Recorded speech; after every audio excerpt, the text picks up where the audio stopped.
الحمد لصاحب الجلالہ والنعت لصاحب الرسالہ اما بعد۔ حضرات سامعین کرام،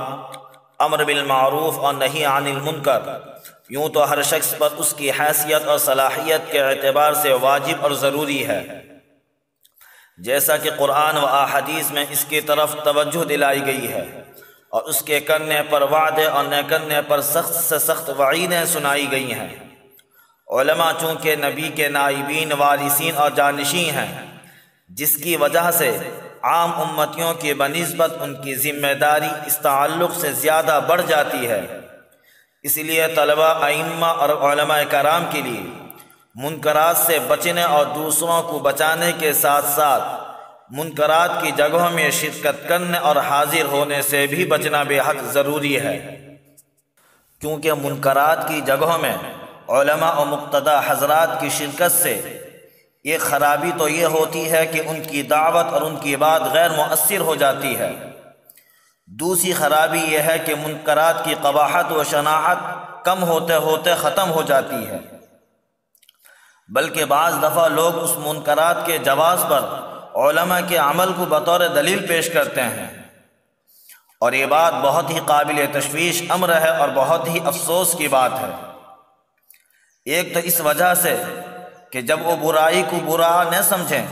تو توبہ کی توفیق کی کیا امید کی جائے، کیونکہ توبہ نام ہے اپنے فعل کو چھوڑنا، اس پر نادم و شرمندہ ہونا،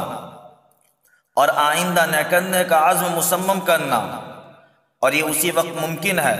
جب برائی کو برا سمجھیں، ورنہ تو اپنے فعل پر نادم و شرمندہ ہونے کا کوئی مطلب نہیں۔ دوسرا اس وجہ سے کہ برائی کو دیکھ کر دل میں برا نہ گزرے تو ایمان خطرے میں پڑ جاتا ہے، کیونکہ آپ صلی اللہ علیہ وسلم نے فرمایا، من رآ منکم منکرا فلیغیرہ بیدی، تم میں جو شخص برائی کو دیکھے تو اگر طاقت ہو تو اسے ہاتھ سے روکے، فإن لم یستطع فبلسانی، اگر ہاتھ سے روکنے پر قادر نہ ہو تو زبان سے روکے، فإن لم یستطع فبقلبی، اور اگر ہاتھ سے روکنے پر قادر نہ ہو اور اسی طرح زبان سے بھی روکنے پر قادر نہ ہو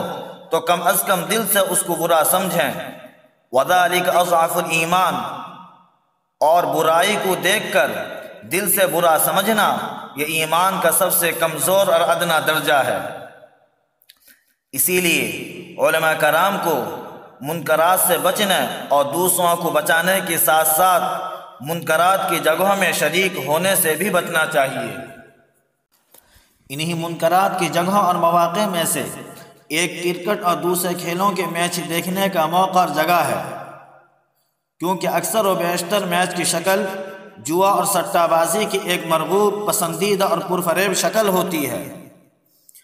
لوگ اس کی ملامت و مذمت کرنے کے بجائے دن بدن اس کے دلدادہ ہوتے جا رہے ہیں، اور اکثر و بیشتر میچ کی شکل جوا اور سٹہ بازی کی شکل اس لیے ہوتی ہے کیونکہ ان میں دونوں کی دونوں ٹیمیں، یا اگر کئی ٹیمیں کھیل رہی ہیں تو ساری کی ساری ٹیمیں اپنے اپنے مال کو داؤ پر لگاتی ہیں، کیونکہ اس میں ٹیموں کو نفع یا نقصان کا ملنا جیت اور ہار پر موقوف ہے، اور کون پارٹی جیتے گی اور کون پارٹی ہارے گی اس کا علم کسی کو معلوم نہیں، اور اسی کا نام جوا ہے، جس کی حرمت قرآن و احادیث سے ثابت ہے۔ لہٰذا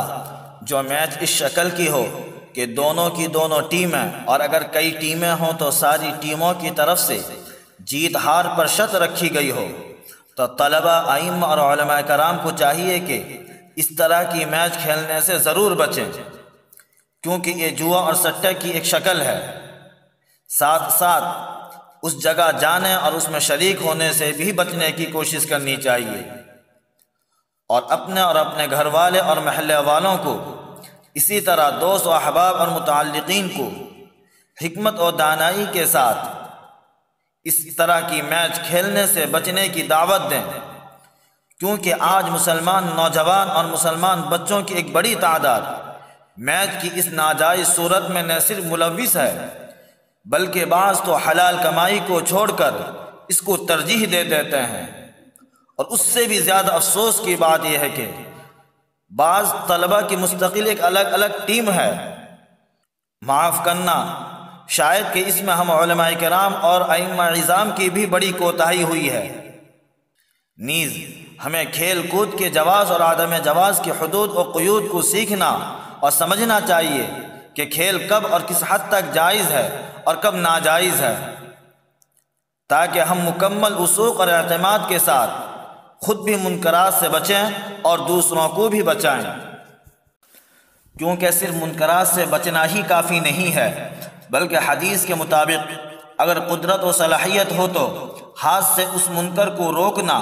ورنہ تو زبان سے روکنا، ورنہ تو کم از کم دل سے اس کو برا سمجھنا ضروری ہے۔ شیخ صالح بن فوزان بن عبداللہ الفوزان نے من رآ منکم منکرا فلیغیر بیدہ والی حدیث کی تشریح میں یہ بھی کہا ہے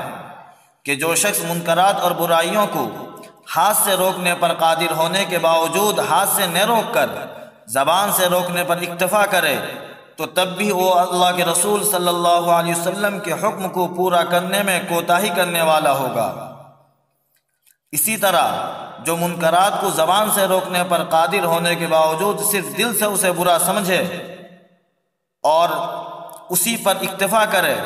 تو وہ بھی اللہ کے رسول صلی اللہ علیہ وسلم کے حکم کی تعمیل میں کوتاہی کرنے والا ہوگا۔ اس لیے ہمیں حکمت اور دانائی کے ساتھ امر بالمعروف اور نہی عن المنکر جیسے اہم فریضہ کو تادم حیات انجام دینے کی کوشش کرنی چاہیے، اور اس کے لیے اللہ سے دعا بھی کرنی چاہیے، اور جو طریقہ اس کے لیے مؤثر ہو اسے اپنانا چاہیے۔ وما علینا الا البلاغ۔